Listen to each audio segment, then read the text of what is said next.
I want to start doing. That's why.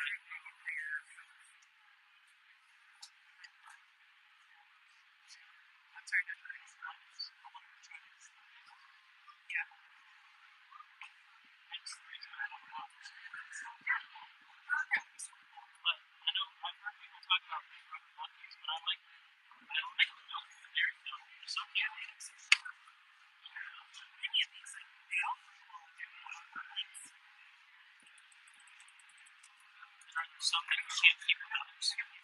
So isopods aren't generally physically aggressive towards one another. They're not gonna like generally pick at one another. What happens is the isopods, because I have them from all over the world, they're not found natively altogether anywhere. When you introduce multiple species, the more dominant species, the ones who are going to consume more of the food source, breed better, produce more babies, they're going to outcompete all the other species. And just like anything else in nature, the weaker species will go extinct. Generally, is this the size you would want? For isopods? Just to keep isopods in? You can just keep them in a bin. Oh, really? Yeah. They're like jumping spiders. Size-wise, you don't need something crazy. Yeah.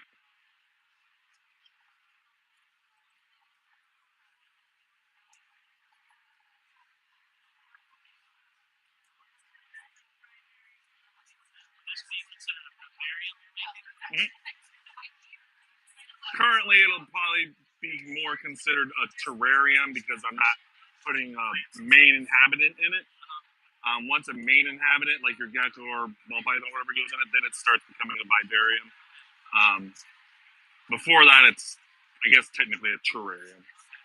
It might be a vivarium once I put the bugs in it, maybe. Just terminology. Something's limited. Yep, just different terminology.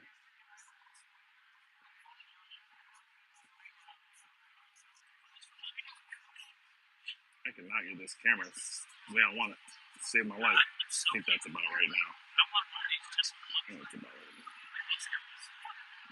There, maybe?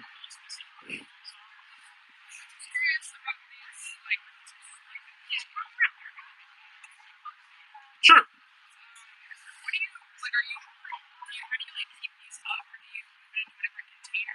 So you just keep on using this cup.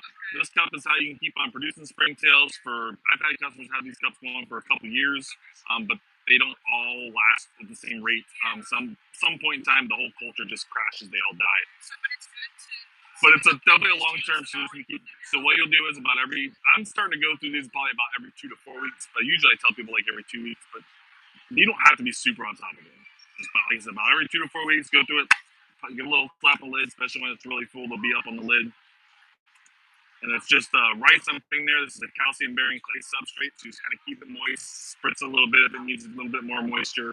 And then I put the rice in there, and the rice turns the mold, and they eat the mold. And then whenever I want to get some out, obviously with the lid off, I would just tilt and tap, and they would tap out. These are more of a one-seating kind of thing. You just dump the whole cup in. To take care of mold, mildew, and fungus.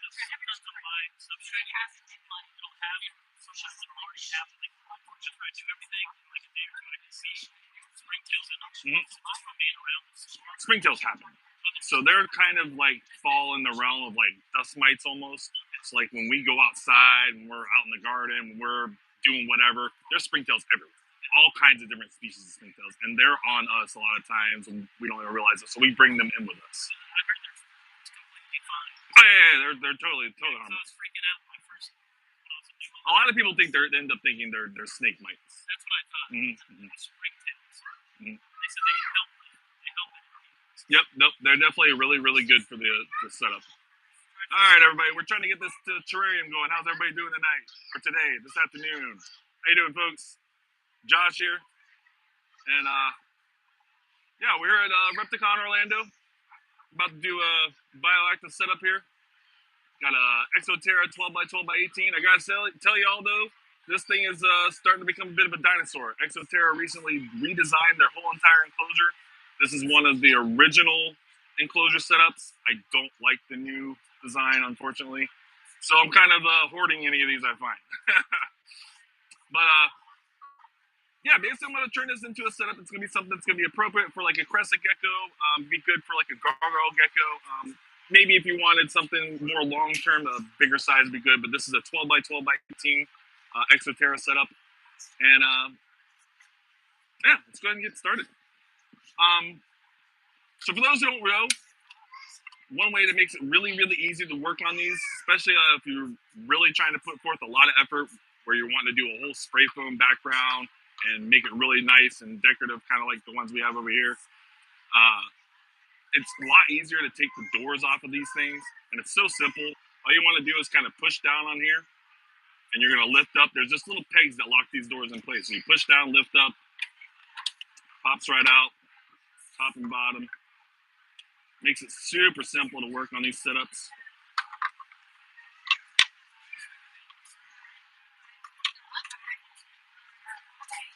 And I'm also going to take the screen top off too.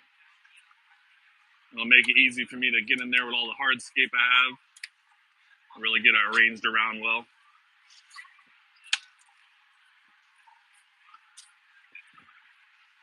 All right.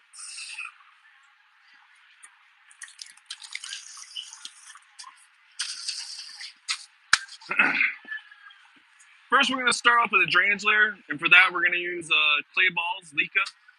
Appreciate everybody also who's watching. Make sure you guys hit that like button. It's free, doesn't cost you nothing. It really helps other people see me in their algorithm. And I will have to apologize too for those watching me on YouTube. I can't look at any comments. I don't know what the deal is with this building, but it doesn't actually show that I'm live here. It shows you all that I'm live, but I don't know. I can't see any sort of live here in this building. It must be the internet in this building. You just can't watch lives, I guess, maybe that's what it is. I'm not sure. But I do apologize for that. If anybody's commenting or anything, I'm not going to be able to respond to them or watch them. I'm also here at the show dealing with customers and everything still. I usually recommend with your drainage layer, the Leica, to rinse it off and even like let it soak and drain for maybe 24 hours before you put it in there. Helps absorb a lot of water, everything.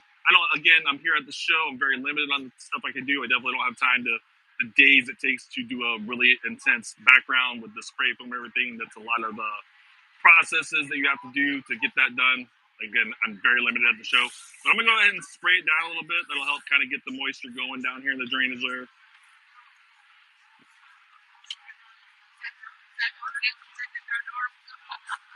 Make sure whatever water you're using in there, that if it is tap water, it's the chlorinated tap water. Don't use tap water with chlorine in your setups. On top of the drainage layer, we're going to have some kind of a mesh to keep the substrate from falling down into the drainage layer. For that, I'm just using the screen, just a window screen.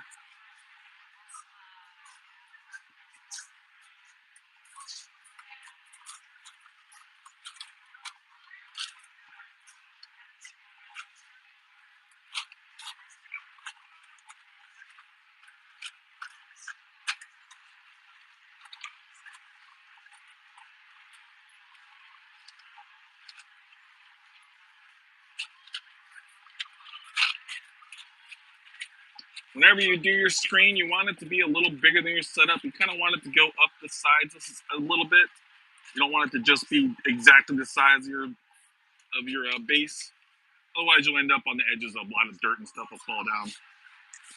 On top of that, I like to do charcoal. Some people mix charcoal right into their substrate. I just like to have it all be a layered system. We're already working on layers, so let's just layer it all.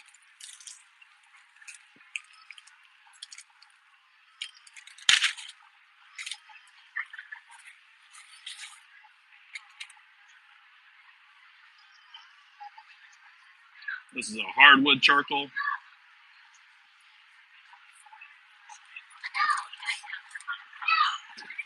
On top of the charcoal, we do my substrate.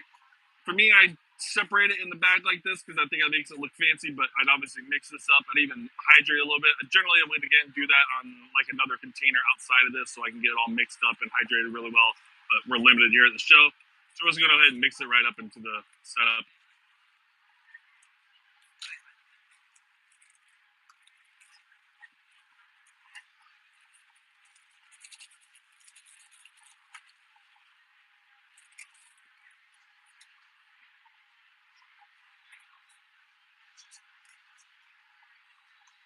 of my products here are generally based around this size setup of 12x12x18.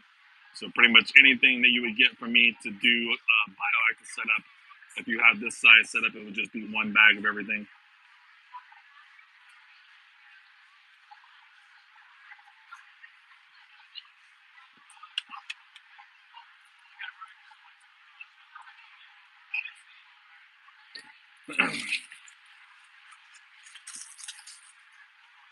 All right, another thing you want to do, if you guys didn't already see me kind of doing it, you want to slope your substrate back. So you kind of want it to be higher in the back than it is in the front. This will help with the depth of the enclosure, help create a depth to it, and make it more aesthetically appealing to you.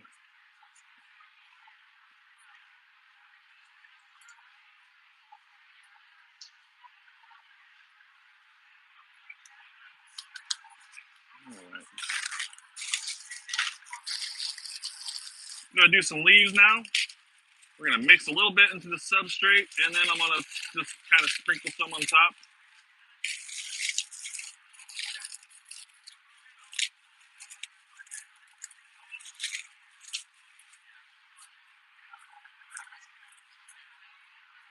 This will help create a little beneficial area for isopods and springtails to congregate in the substrate, and will also create pockets of nutrients for the plants as the leaves break down.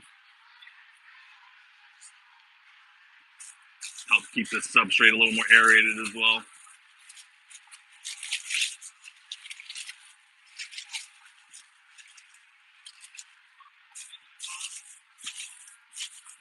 So a lot of these leaves are going to end up getting kind of buried into the substrate as we plant and put more hardscape in here and get the moss on it.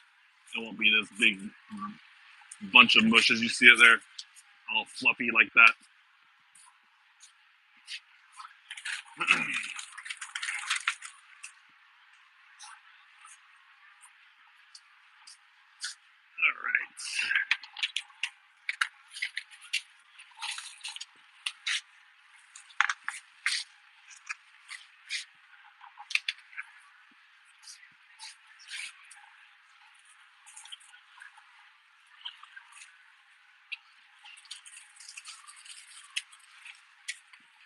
I got a bag of sticks here.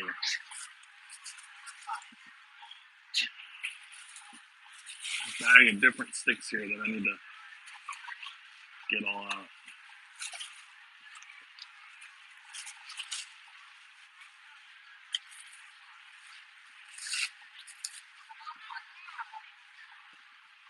So for the hardscape in this setup, I'm going old school. I'm literally just using a bunch of oak branches from my backyard. Just a bunch of stuff I went and harvested. I sprayed it all off real well, let it dry out in the sun real good.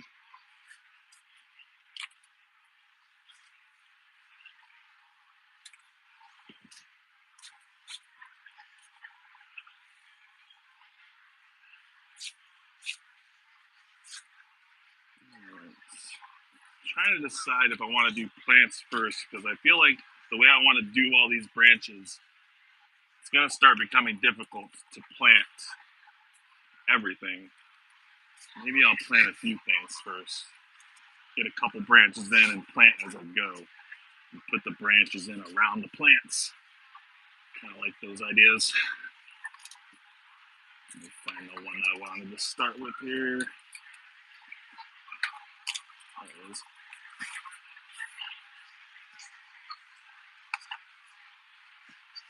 How y'all doing? If you guys have any questions or anything, just let me know. I can still take care of customers while I'm dealing with this as well.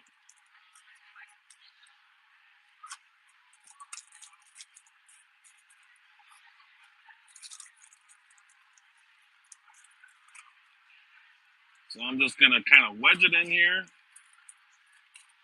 Find a place I like it. I usually recommend kind of playing around with your hardscape a little bit and maneuvering how you think it should fit in there before you really settle on a location. I honestly, it instantly fit in there the way it is. I don't need to do anything about it. It's like the perfect location.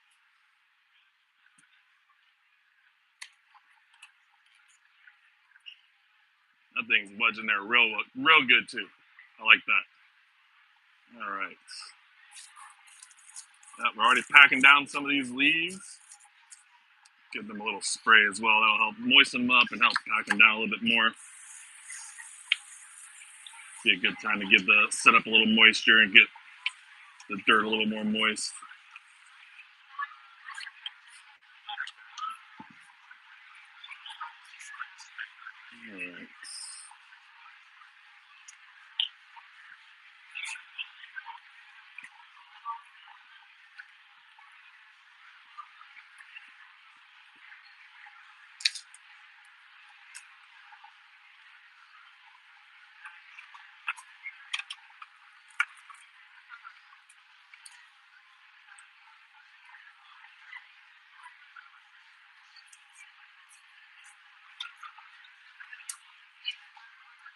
All right. Kind of wish I put this one in first. I want it to like be under there. No question. Sure. Is there a reason you dried them out in the sun? Just trying to get any pests that maybe I don't want on them off. A lot of people that do bioactives are very purist. They'll just tell you just to go and harvest stuff right out the woods or whatever, put it right in. Any critters that are on there generally are beneficial in some aspect, is what they would kind of say. I'm in a more neutral realm. I don't think that stuff has to be baked, boiled, and seared into oblivion, but I do want to put forth a little effort to rinse it off and dry it out a little bit and just feel like I did a due diligence to get rid of anything that maybe I definitely don't want. So much for that.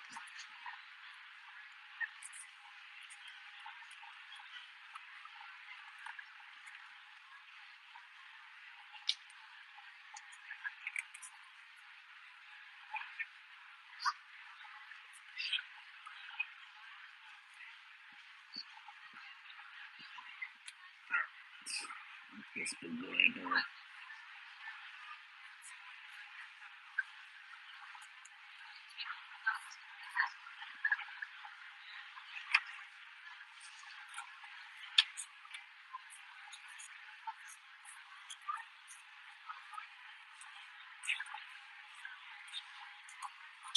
Yep, see a little ant right there.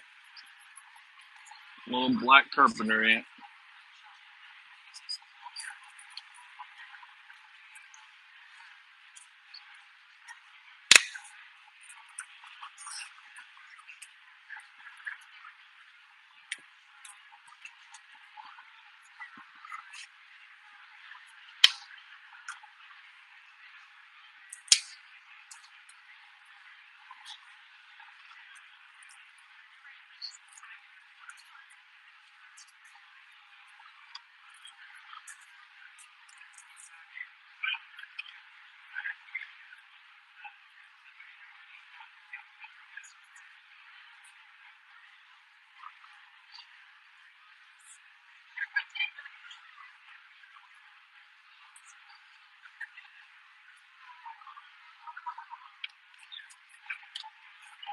Yeah, that's coming along real nicely, I think. Getting them all stacked together real good. Makes them look like they're a little mini forest.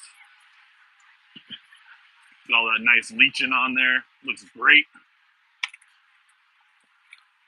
One of these guys had an airplane on it. It must have fell off in the bag.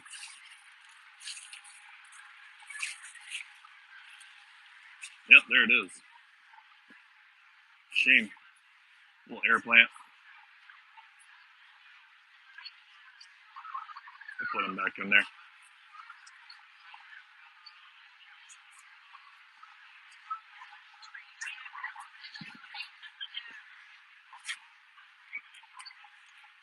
All right.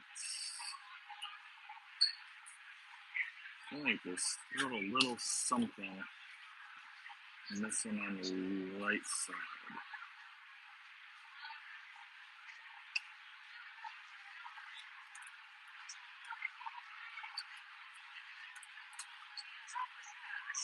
Well, maybe not. Maybe I want the right side to be kind of open.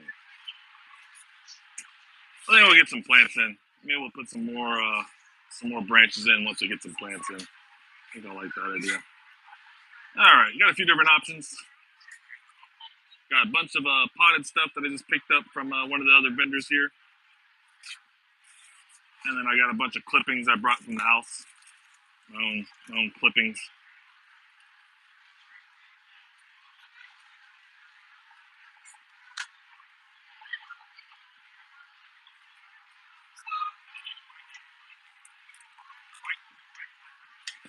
Whenever you do plant plants in your setup, you want to kind of break up the roots a bit, get some of the old dirt off of them. A lot of times there's going to be a lot of perlite packed in these cups.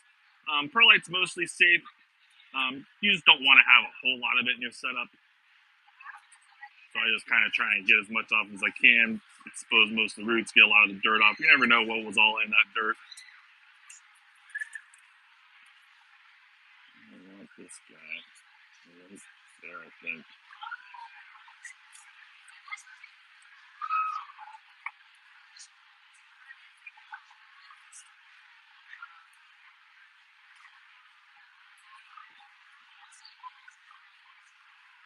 Does the type of plant species matter? Not specifically. You definitely want plants that are harmless. Generally, any plants that are being sold at these shows are going to be safe to put into a setup, as long as they're not something that gets, like, you know, excessively large. Don't go and get a citrus tree and put it in a little terrarium.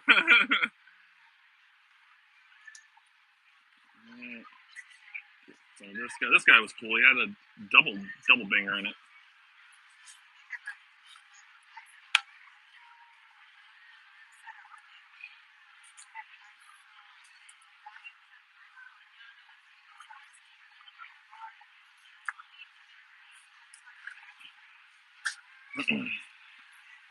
I really like these guys. I think they're called watermelon something. I think that's what they're called.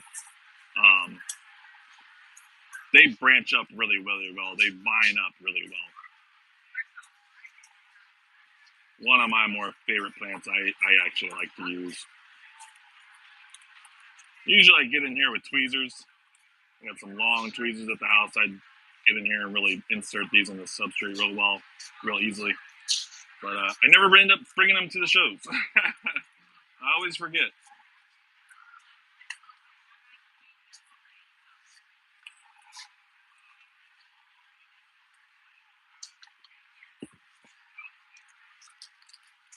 A couple clippings in here. Got some nice pothos stuff.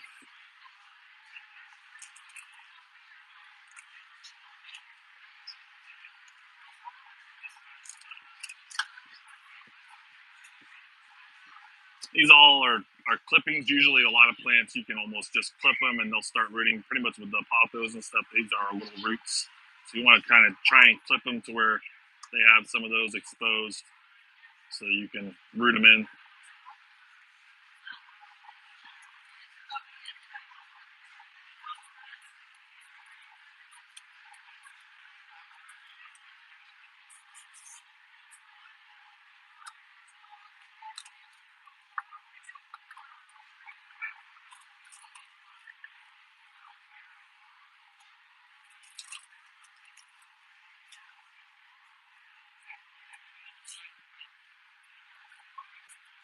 A couple of them over here.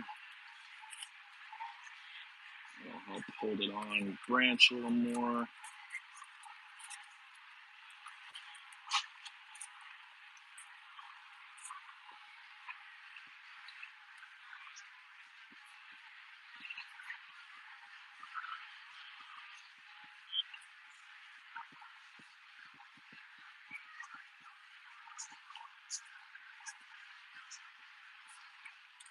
Yeah, exactly what I knew I was going to have a problem with is once I got all these branches in here, I was going to have a hard time doing plants.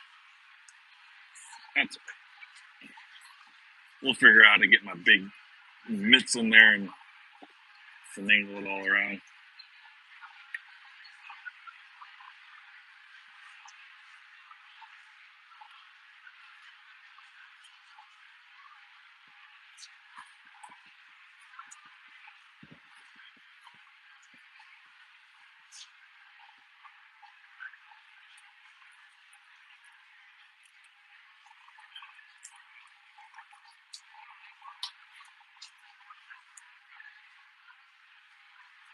We got a nice little root on it already.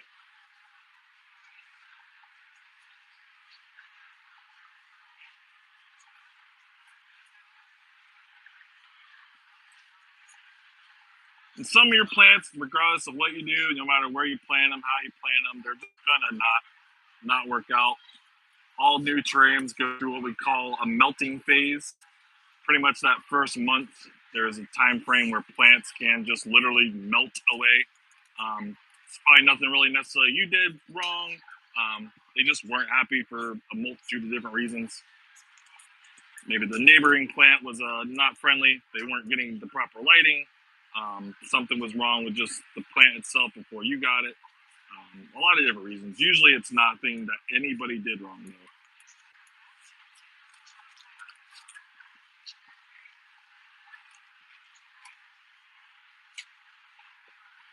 Also got some nice mosses to put in here. This is like a fern moss.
Alright. Starting to look like it's coming together into something here.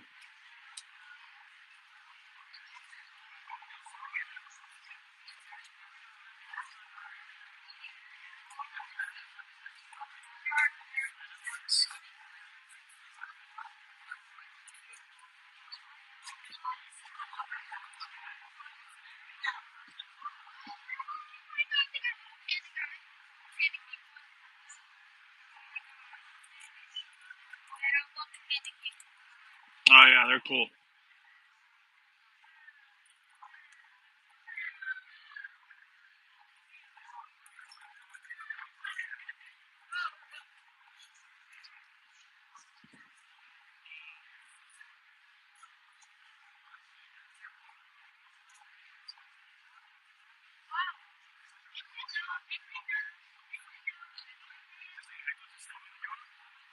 Yeah.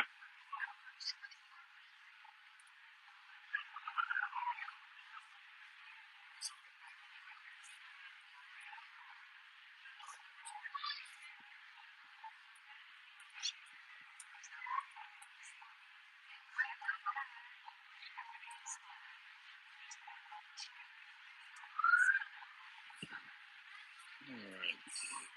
I think we're kind of good on plants, honestly. I think it's looking pretty good. Get some moss in here. We'll get some stones in here. Really start decoring it all.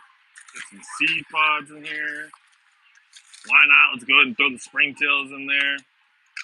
Springtails, just got them in a charcoal culture here. Some rice in there. All totally safe for the enclosure. Just going to kind of dump them somewhere and mix the charcoal in a little bit. They take care of mold, mildew, and fungus in a bioactive setup.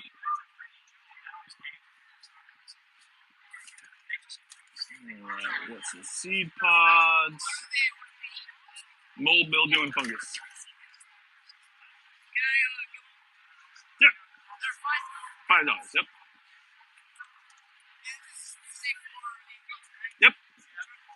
Yep, let's put some in this enclosure, yep. Anything else for you? That's it? I think it's 514 on the card.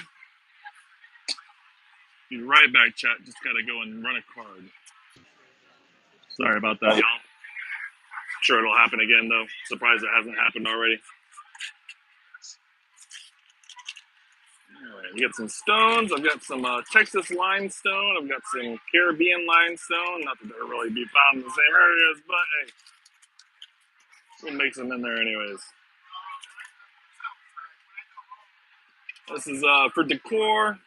It's also going to create places for isopods to hide. The isopods will even kind of consume it. It'll be good calcium sources for them. But mostly we're just looking for aesthetics, honestly, with this. Not necessary.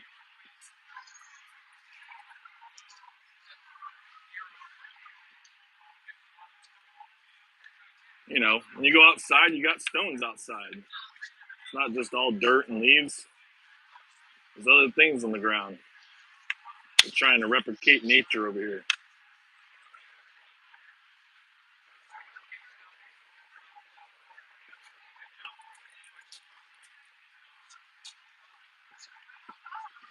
All right, got a nice little lotus pod.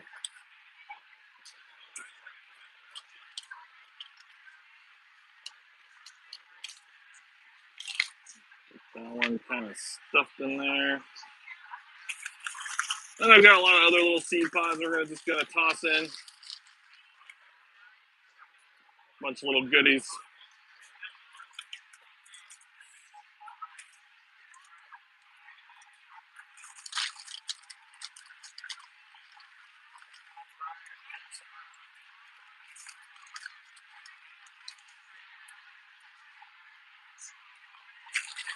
I probably should have put the moss in before I did that. That's all right. Got some live moss.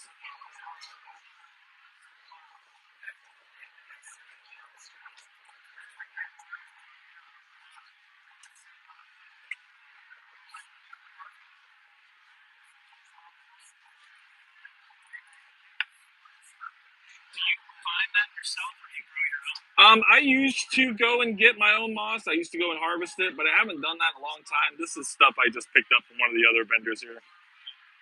And it's likely wild harvested. Moss grows in nature a lot easier than it does in your own enclosed area.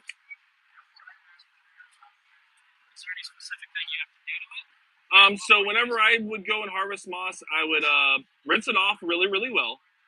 And then I would let it soak for 24 hours, just pretty much let it soak overnight.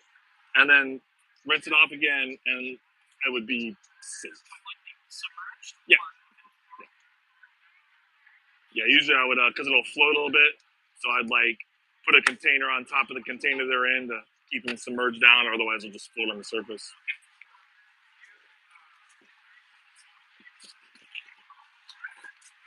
All right, we got moss, we got plants, we got springtails. I don't like to put the isopods in right now at this step because these terrariums always end up being for sale to my customers here at the shows. And I like to give them a little opportunity to pick something that goes in there, which ends up being the isopods. The setup isn't going to like die without the isopods in it for a while. The springtails are going to be taking care of a bit of the load as well.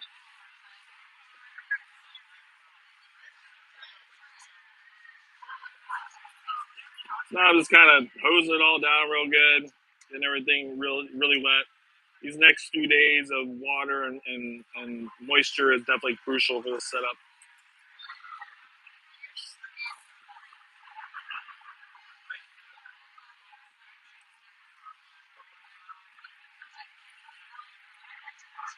You know, water the airplane a little bit. I don't know if the airplane will thrive or not. Never tried to put one of these things, but I feel like it should be all right. When you hose down, is there a specific amount of water, or you just? I'm just going off of my own judgment. I'm looking at how much water I'm using out of here, just out of experience of doing this. Usually, though, if I was like to tell you to hydrate the substrate, I would have already told you to like add a cup or two of water to the substrate to really hydrate it up.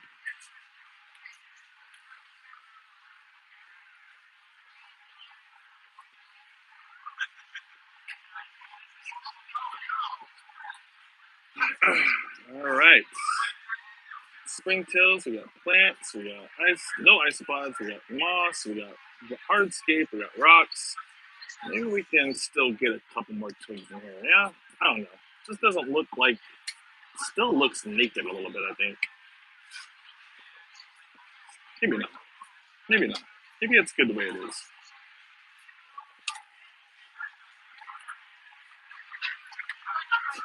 Maybe not. Maybe not.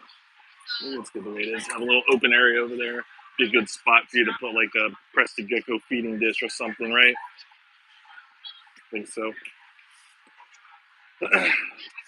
All right, let's go ahead and get the screen top back on. Let's get the doors back on.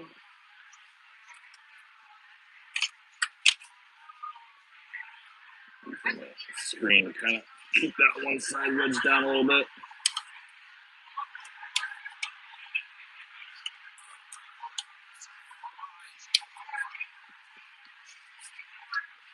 And then with the doors, it'd just be the reverse of how you took them out. So you would just put the top in first. Again, there's a little peg up there that it goes right into, a little hole. And the same thing on the bottom. I think it's easier for me if I just kind of come out to the edge and then go in, and I can kind of push down along the rim here.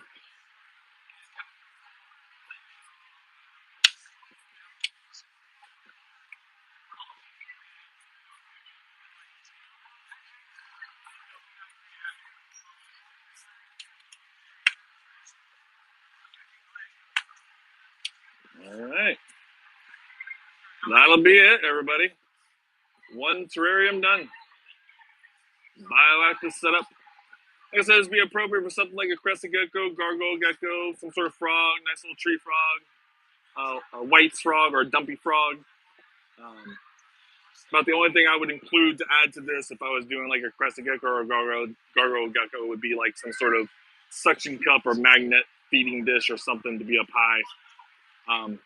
Otherwise, just everything you're going to need to keep yourself going, to have a really nice display at your house. Something that your animals are really going to enjoy, something you're going to enjoy for a long time to come. And appreciate everybody being here. Make sure you guys hit that like before you go. And we'll catch you on the next one. Peace.